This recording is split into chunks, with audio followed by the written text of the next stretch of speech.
jërë ngeen jëf mbokku téléspectateurs yi ñu am mbégte nuñ koy defee àllarba bu nekk di leen dégtal seen émission face à Pape Alé tey nag dañu am mbégte dalal fii benn avocat boo xam ne sénégalais yëpp nangu nañ ne ci atum 2019 ràññee na ko lool ndax nu mu taxaw askan wi ci jafe-jafe yi nga xam ne askan wi dund na ko ci wàllu ay arrestation ci wàllu ay manifestation ak yeneen dañuy dégg kàddu muy jib sénégalais yu bëri di ko rafetlu muy maître Moussa Sarr doon sama gan tey jii ci biir émission face à Pape Alé maître maa ngi lay nuyu jox la kàddu nga nuyu mbokk téléspectateur. waaw maa ngi lay fay Pape Alé di nuyu téléspectateur yëpp. di am contentement teewee sa émission parce que sénégalais yëpp. dañuy xaar àllarba bu nekk sa émission. jërëjëf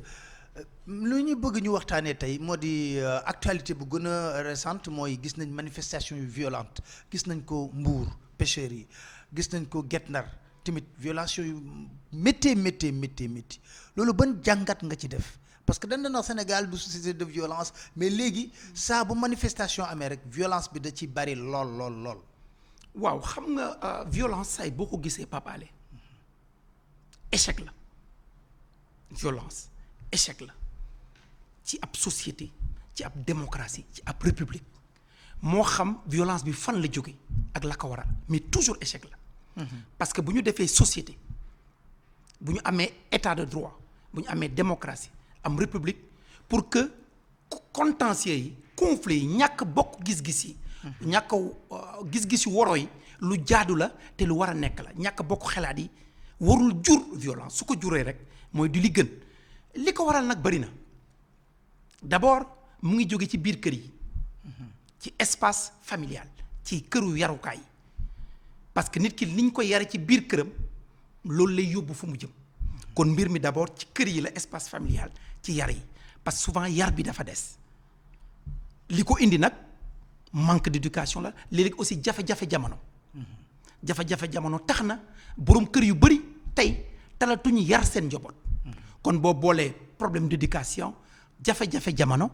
souvent day jur ay violence nga jóge ci espace familial bi mu dem ci pénc mi dans le quartier dans la communauté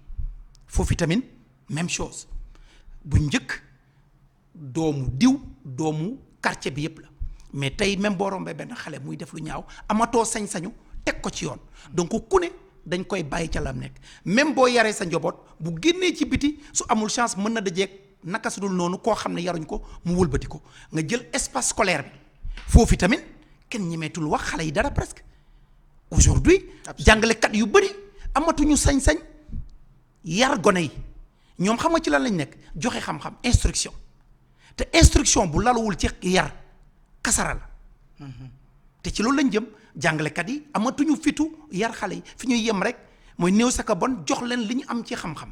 mais du lalu ci yar xam nga su boobaa kon mu nekk jafe-jafe booleeg nguur gi aussi am na lu ko war li ko war aussi est-ce que mu ngi koy taxawee ci fànn yëpp jàpp naa ne des na. muy sentiment d'injustice parce que je te donne un exemple mooy li ma la wax léegi rek jafe-jafe économique yi li ñëpp bokk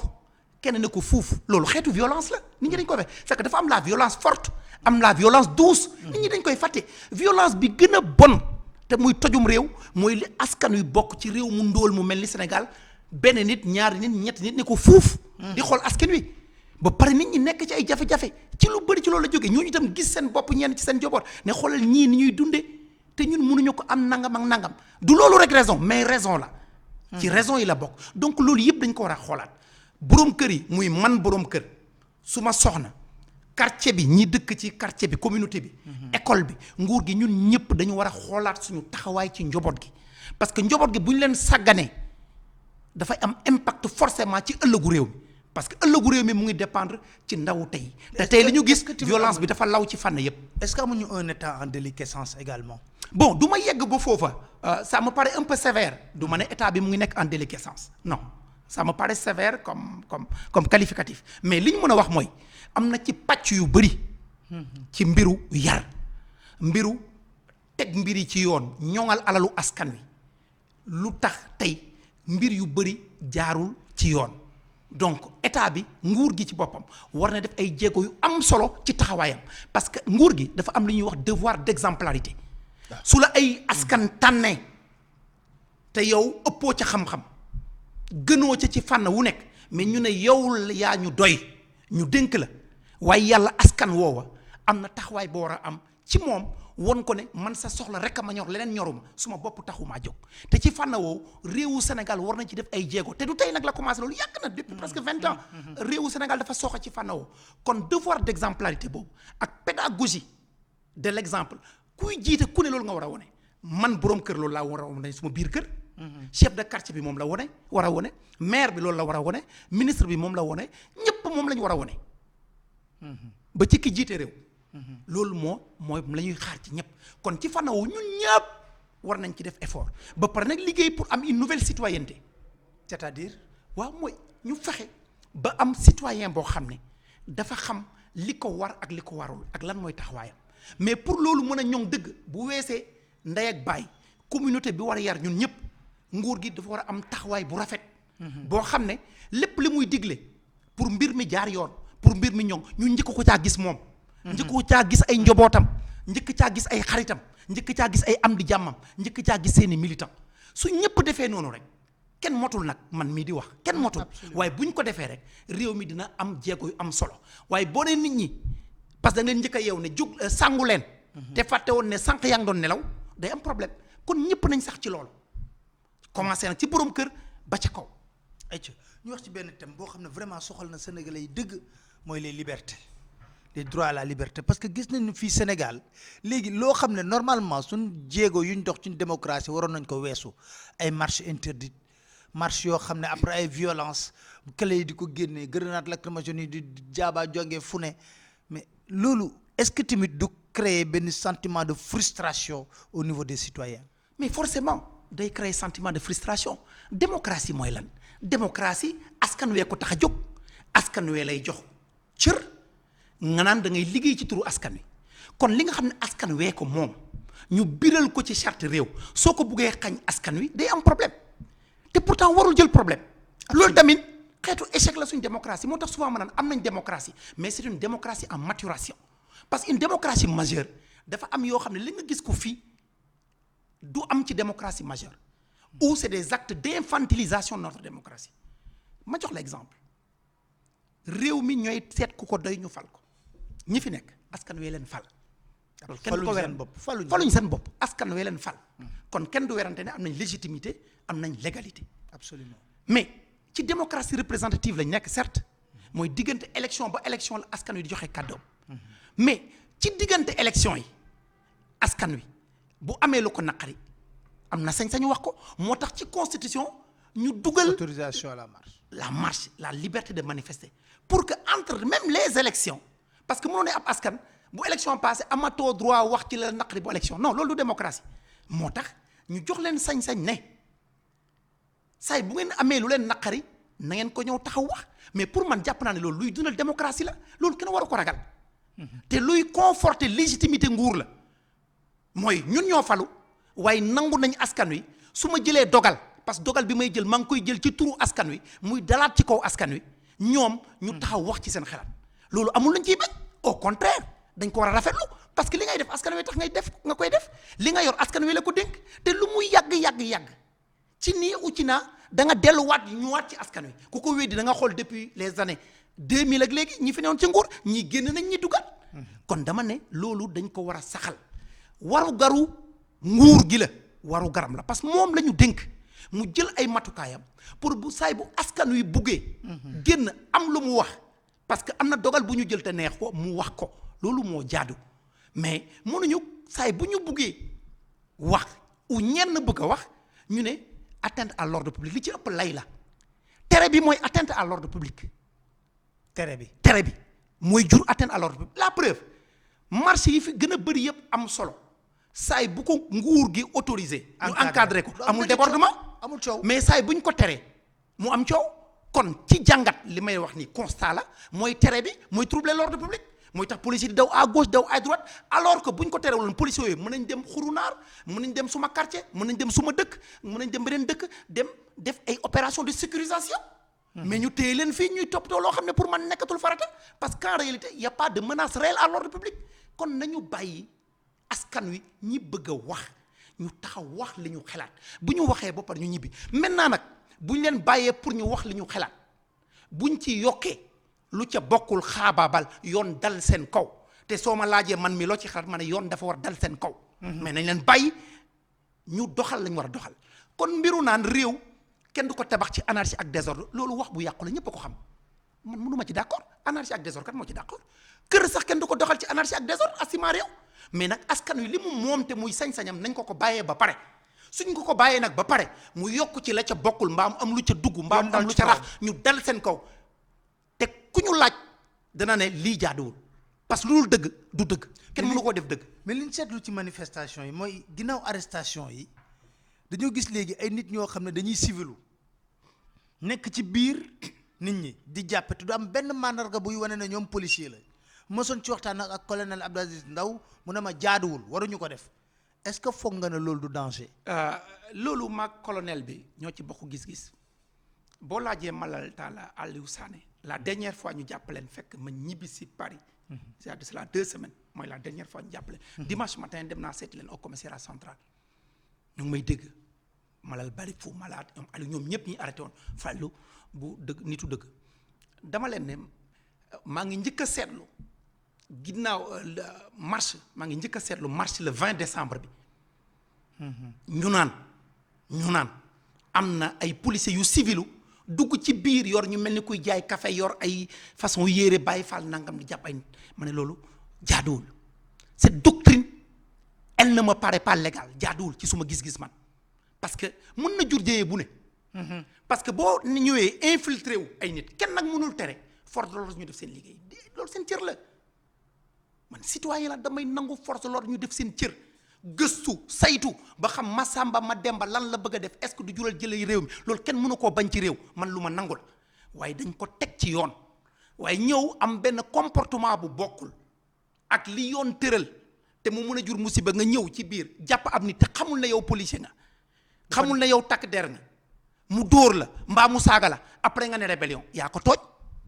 parce que moom xamul ne policier nga amul benn mandarga bu am doctrine boobu d'accorduma ci. maintenant nag am nañu sañ-sañ jël seen matukaay xool nu ñuy defee seen renseignement. mais bu manifestation amee policier dafa war a taxaw nii janoo ak manifestant yi nii ku ne xam ne kii policier la ñii xam ne ñii manifestant la suñu jàppee ne ñii li ñu def jaadul yoon ñu dem jàppi leen waaye jaxasoo seen biir am nañu solo te kenn xamu ko ñu ñëw bugg ci jàpp nit ñu sotti nit dóor ko mën na ci jur ayib kooku du ndamu kenn du ndamu réew mi lu ñu war a moytu la man rafetlu wu ma ko te jàpp naa ne méngoowul ak yoon. jusqu'à preuve du contraire. mais gis nañ tamit beneen stratégie bu police di teg léegi bu manifestation amee lu ñu njëkk a def dañuy song journalistes yi dóor leen agressé leen pour ñu bañ a relayer l'information doog a jublu ci manifestation yi loolu tamit nag. waaw loolu man mënuma ci. c'est des bavures policières yoo xam ne mënuma ànd ci violence gis nga violence ànduma ci benn bu jóge ci citoyen bi muy ci wax muy ci jëf. gis nga réew mu civilisé dañuy soppe wante xelaat. li may gis ci internet bi loolu lu may ñaawul la te gàcce la saaga wax lu bon loolu du defar réew du defar kër du defar quartier xam nga luy defar dëkk luy defar réew luy defar askan mooy soppi wante xalaat lu suma d'accord lu ma ne d'accord kon violence fu mu jóge muy ci askan muy ci force de l'ordre muy ci état du ma ci ànd te dama koy dénoncer di ko ñaawlu. maintenant yokk ci ne journaliste liggéeyam lay def. le droit à l'information loolu ñëpp d'accord nañ ko le peuple doit savoir. su manifestation amee journaliste amul lu ñu koy wax moom deful dara moom organisé wul donte manifestation bi dañ ko tere journaliste bi commettre wul délit mënoo ko topp du auteur du complice moom waru garam mooy fu mu jàpp ne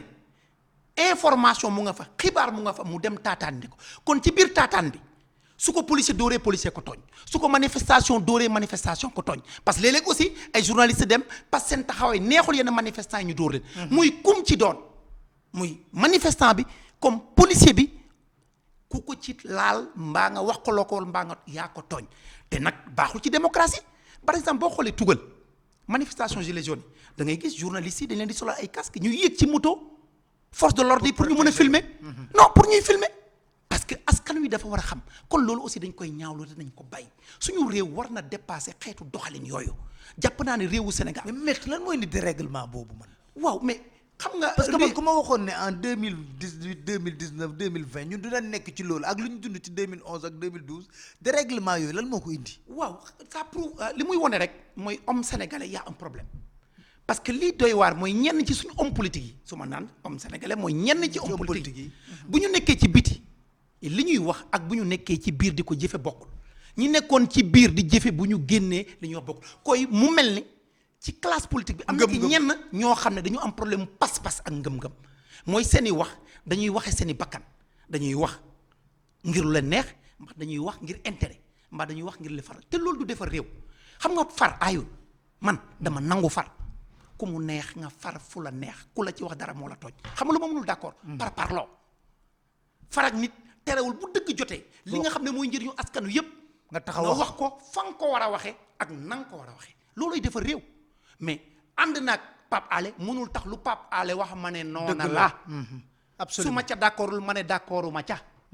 invité ma sa plateau aussi du loo ma wax ma ne d'accord naa ca danga ma léegi ne ma état bi dafa am délicat ma ne la déedéet gisawu ma ko noonu fii kenn moomul kenn da ngay wax sa aqulay taala maintenant mën nga juum nag mais wax li nga gëm donc loolu yëpp li ko indi mooy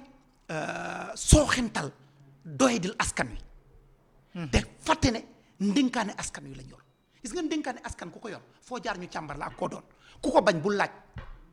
man mi bañ ñu càmbar ma fii ma toll laajuma dara ci turu askan wi mais saay boo ko laajee nag lu ñu la ci dénk as tuut mbaa nga wax ca da ngay nangu nag ñu tontu la ca kon problème bi foofu la nekkee moo tax ñenn ci suñu homme politique yi il faut ñu xoolaat seen bopp seen doxalin xam ne ndénkaane lañ yor te li ci ëpp nag seen doxalin xam lu ko indi déficit de culture démocratique et politique parce que doxalin boobu ku ne ci sa parti nu ngay doxale parce que boo seetloo suñu Sénégal suñu parti politique amul démocratie coow li rek a ci nekk benn patron femme di def yaa ma neex a fa nekk ak maa tey loolu nag boo ko tàmmee ba mu sax ci yow foo jëm yóbbu ko fa xam nga jikko laago la kon ñun ñëpp nañu xoolaat suñu bopp surtout nag ñi nga xam ne ñooy ut kaddu askan wi ku utul utuloo mais nag ku ut dafa am taxawaay boo war a am da nga war a nekk tànneef ku ñuy roy yow yaa ko ut soo ko utee nag am na benn exigence boo xam ne mënoo ñu ko tere ñun citoyens yi ak koo doon yaa xam chef de quartier nga yaa xam maire nga yaa xam président de conseil départemental yaa xam ministre nga yaa xam loo mënti doon forcément askan wi am na droit boo amee loo wax mbaa nga jëfe ko su méngoowul ak li ñu jàpp ne du njëriñu yoon ñu ne la lii jàpp nañ la njëriñu yoon wax ko mais nañu moytu aussi di judiciariser le débat public mooy bu nit waxee dara su ma jàppee ne neexuma rek naa ko jéem a yóbbu ci yoon la judiciarisation du débat public day yàq démocratie baaxul comme la judiciarisation du débat politique nañu bàyyi nit ñi ku ne la nga xalaat nga indi ko ca pénc ma nga waxe ko yar ak teggin parce que Sénégal mais loolu nag mettre léegi loolu la seetlu coow bu ñëw rek ñu yónnee oui il faut la mener la justice waaw moo tax ma ne loolu du lu rafetlu loolu du lu may rafetlu moo tax ma ne ñun ñëpp ñiy wax ne ci biti man citoyen la aw ma cër ci mbiru nguur mais ñun ñëpp la doxalin boobu war mooy man bu ma amee lu ma war a wax naa ko wax ci yar ak teggin mais ci fulla ak fayda parce que la may wax ca laa bokk kenn mënu ma ca teree bokk xam nga avocat la mais en plus d'être un avocat dama am lu ñuy wax un engagement sociétal et citoyen dama ko am di ko assumer soo ma déggee may wax ci média yi du affaire dossier lay wax dañ may laaj ci doxalinu réew mi ma joxe suma xalaat parce que citoyen la absolument mais fa lay yem la ma wax nag waxuma ne mooy dëgg mais mooy la ma gëm c'est pas une vérité révélée suma xalaat lay joxe mais nañu bàyyi nit ñi joxe mais mënuñu nag saay bu nit ñi joxe nan une question sensible en démocratie il n'existe pas de question sensible ni question tabou amul en démocratie on peut parler de toutes les questions maintenant nag nan lañ koy waxee fan lañ koy waxee ak nu ñu koy waxee mais amul lool te loolu nag dafa am ñenn ci suñu classe politique loolu mënuñ ko souffrir te loolu nag ku ko mënul souffrir. wala ñoom dañoo foog ne ñoom rek a war a wax. waaw mais mooy loolu rek. ci dossier yëpp. non loolu mënul nekk xam nga bu nekkee da nga bëgg yow rek di wax da ngay wax ci la nga moom yow rek la nga xam ne yaa ko moom sax bokk ko ñeneen du yow rek yaay wax yàgg ña nga ko bokkay wax rax ci loolu nag la nga yor moomoo ko ñay wax ñoo la ca gën a yey ñun ñiy wax citoyen ñoo gën a yey wax su nekkee ne dañoo jàpp ne képp ku ñu dénk yaa xam maire nga chef de quartier ak loo doon ci réew mi ministre njiitu réew jël nga dogal joxe nga xalaat boo xam ne jàpp nañ ne gënul ci askan wi mais ñun ñoo gën a yey pour wax ci parce que loolu ci ñun lay dal ñun ko askan wi kon loolu dañ ko war a rafetlu mais ku ne joxe sa xalaat ñoom i tamit ñoom lañ dénk ñu may leen aussi ñu tontu te aussi léeg-léeg aussi ñu mën na nangu ne li ñu wax dëgg la. tontu sans arrogance. waaw non way mais tontu wax ñoom ñi ñu dénk li askan wi di ñaxtu u ñenn ci askan la ñuy wax ñu tontu ca ba pare aussi ñu am préjugé favorable bu nekkee wax nañ lu yenu man parce que tamit mënuñ jàpp ne ñun ñi ne ci biti ou ñi nekk ci kujje politique lu ñu wax dëgg la nguur gi lu mu wax du dëgg déedéet lu amul bien sûr dëgg fépp la am dëgg am na ci nguur am na opposition njuumte am na ci nguur njuumte am na ci opposition absolument kon nañ ko teg ci yoon parce que looluy njëriñu réew mi jërëjëf maître dañuy def benn pause dem publicité dellu si waat